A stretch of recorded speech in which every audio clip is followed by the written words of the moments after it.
ও তার কুপায় পরা রূপার কাটা গো, হাতে মোহন বালা, কার লাগিয়া গাত ফুলের মালা।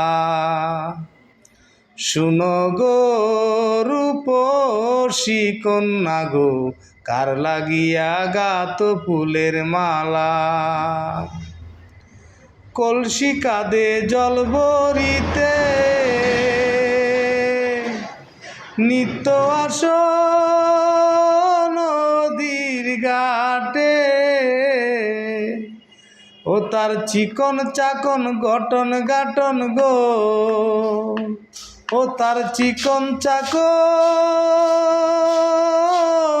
গঠন গাটন গো, হাতে মোহন বালা, কার লাগিয়া গাত ফুলের মালা। শুনো গো রূপসী কন্যা গো, কার লাগিয়া গাত ফুলের মালা।